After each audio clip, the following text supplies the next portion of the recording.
AI in general, you see how many industries are really shaped in a different way. When it comes to printing, I would say mainly right now, for Di the next era saat maybe ini, 1 or 2 years, kecerdasan buatan atau yang biasa kita kenal for dengan nama processing AI business. sudah masuk hampir When ke you look a seluruh little bit lini industri, further into salah satunya detail, adalah it's all grafika. about Pada bulan Oktober tahun 2023, OpenAI merilis DALL-E 3, sebuah platform yang bisa menghasilkan gambar hanya dengan memasukkan teks saja, dan ini merupakan pengembangan dari model-model pendahulunya, yaitu DALL-E 1 dan DALL-E 2.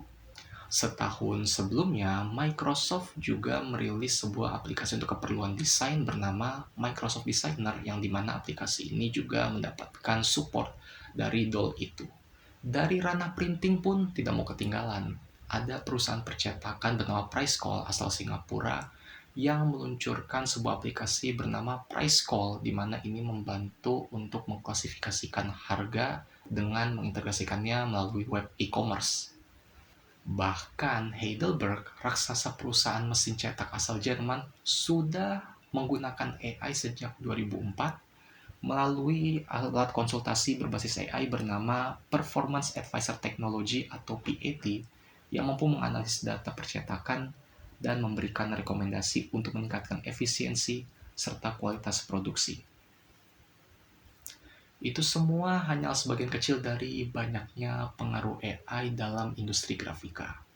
Lantas, apakah ini merupakan prospek teknologi masa depan yang menjanjikan, atau justru menjadi ancaman terhadap peran kita, para manusia, dalam industri grafika?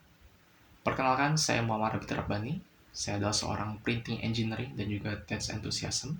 Saya akan menjelaskan dan mengajak Anda semua untuk berdiskusi dan juga saling bertukar pikiran mengenai bagaimana pengaruh AI dan juga sistem otomasi dalam dunia desain dan percetakan sebagai masa depan industri grafika.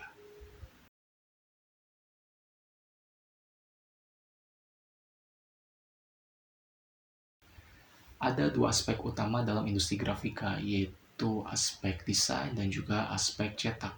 Dari aspek desain, para kreator atau desainer memanfaatkan software pengolah grafis seperti Adobe Photoshop, Adobe Illustrator, Figma, Canva, dan sejenisnya untuk menghasilkan konsep visual dalam bentuk digital yang nantinya akan dicetak menjadi produk fisik. Nah, dalam tahapan ini pastinya memerlukan pemahaman estetika yang baik supaya pesan yang ingin disampaikan melalui desain bisa tersampaikan kepada publik.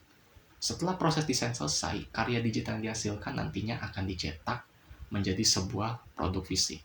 Seiring dengan perkembangan zaman, industri cetak ini mulai merevolusi teknik cetak yang baru, yang awalnya masih konvensional seperti offset printing, kini mulai bermunculan seperti digital printing, dan juga yang saat ini lagi ngehits yaitu adalah 3D printing. Dikutip dari Smithers.com pada tahun 2023, pasar percetakan global diperkirakan akan mencapai 980 miliar dolar pada tahun 2025, yaitu tahun di mana video ini dibuat.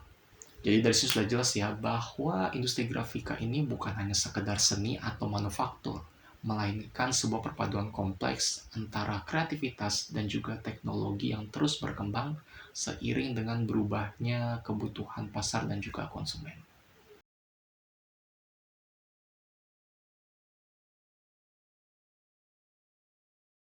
Dalam industri grafika, AI bukanlah sesuatu yang baru. Seperti yang saya singgung di awal video tadi, bahwa Heidelberg saja sudah menggunakan AI sejak tahun 2004 melalui PAT. Apa tujuan dari masuknya AI ke dalam industri ini? Yang pastinya untuk meningkatkan efisiensi produksi. Ada laporan dari Vespa pada tahun 2023 yang menyebut bahwa penggunaan AI dapat membantu mengurangi waktu produksi hingga 30% serta menurunkan tingkat kesalahan cetak sebesar 25%, yang pastinya berdampak besar pada efisiensi produksi dalam industri grafika. Jadi hal ini sudah cukup menjelaskan ya mengapa AI bukanlah sebuah hal baru di dalam grafika, melainkan AI sudah menjadi teknologi yang sudah semakin matang dan juga sudah terintegrasi dengan proses industri.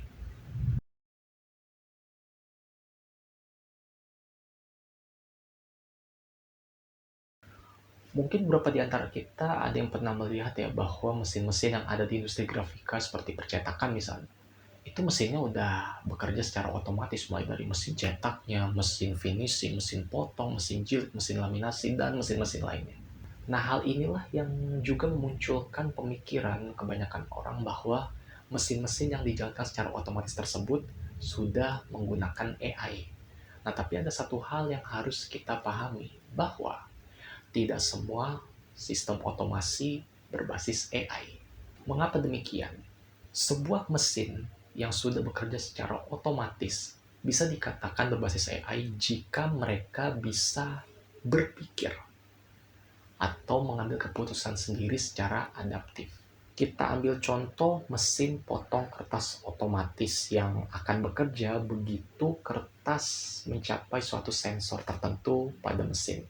Nah, hal ini menunjukkan bahwa mesin potong kertas otomatis hanya bekerja berdasarkan skrip yang statis, tidak mampu belajar dari data, dan juga tidak mampu beradaptasi dengan kondisi tertentu. Nah, karena mesin ini tidak berbasis AI. Beda halnya dengan Printed Stouch milik Heidelberg misalnya, yang dimana alat ini tidak hanya bekerja secara otomatis saja, tapi juga mampu menganalisis data, bahkan mampu mengambil keputusan sendiri. Contohnya saja, alat ini bisa menentukan metode cetak yang paling efisien berdasarkan data yang dimiliki oleh alat tersebut. Kalau kita analogikan, otomasi ini sama dengan tubuh, sedangkan AI adalah otaknya. Sama halnya dengan kita manusia, kita punya otak yang digunakan untuk memberi perintah, sedangkan tubuh kita digunakan untuk mengeksekusi perintah yang diberikan oleh otak. Jadi bisa kita simpulkan ya bahwa semua hal yang sifatnya otomatis belum tentu berbasis AI. Hal-hal tersebut bisa dikatakan berbasis AI jika mereka sudah mampu beradaptasi, mampu belajar, mampu menganalisa, bahkan mampu mengevaluasi berdasarkan data-data yang mereka dapat dari proses sebelumnya.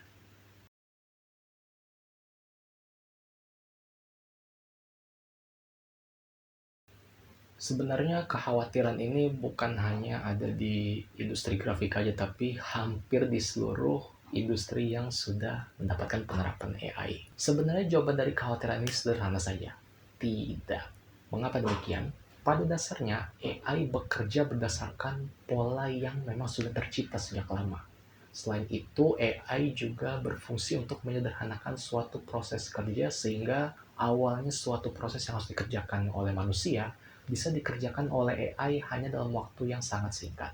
Nah, tetapi ada beberapa aspek yang membuat AI masih belum bisa menggantikan manusia sepenuhnya, yaitu dari segi intuisi dan kreativitas. Misalkan saja sebuah AI yang membuat desain berdasarkan prompt. Ya, AI tersebut bisa membuat desain yang sangat detail, bagus, tapi mereka tidak punya sense of taste. Mereka tidak memahami estetika atau bahkan nilai budaya ataupun nilai pasar yang ada pada desain yang mereka buat sendiri. Untuk itulah platform-platform generatif desain seperti DALL-E 3 misalkan. Mereka tetap butuh arahan manusia dalam membuat prompt yang detail supaya bisa menghasilkan desain yang sesuai dengan keinginan manusia tersebut. Sam Altman selaku CEO OpenAI pun juga sudah menjelaskan bahwa AI dirancang untuk menambah kreativitas dan kecerdasan manusia, tapi bukan untuk menggantikannya. Hal ini juga selaras dengan yang disampaikan oleh Elon Musk yang menyebut bahwa AI dapat memperkuat potensi yang dimiliki manusia, tapi tidak akan membuat manusia tersebut ketinggalan zaman. AI mungkin bisa membuat layout printing dengan waktu yang lebih singkat, tapi tetap saja memerlukan peran seorang operator untuk konfigurasi awal, validasi, dan pengawasan selama produksi.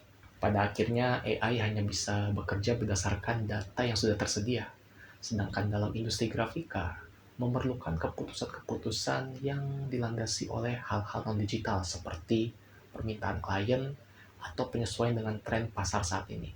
Yang dimana dalam hal tersebut, peran manusia akan sangat dibutuhkan. Don't believe that technology is going to take away human beings' jobs. When electricity comes, a lot of companies worry about losing jobs. AI memanglah luar biasa, ya harus kita akui. Hal yang dulunya kita anggap hanya ada di film, sekarang itu semua ada di sekitar kita. Tetapi pada akhirnya, peran manusia sebagai seorang yang kreatif, dan memiliki intuisi dalam mengambil keputusan akan tetap dibutuhkan dalam menyeimbangkan kecerdasan buatan yang ada saat ini. Kolaborasi antara manusia dan AI akan sangat bermanfaat terhadap produktivitas dunia.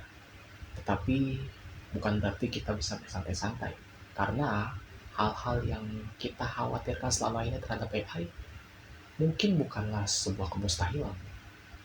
Karena itu pentingnya bagi kita untuk terus belajar dan beradaptasi terhadap perubahan yang ada.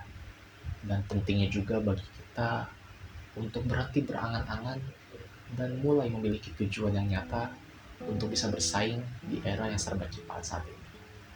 Karena seperti yang dikatakan oleh Yorusika dalam lagunya, hidup tanpa tujuan, gegabah, dan penuh hayalan tak akan pernah berakhir baik.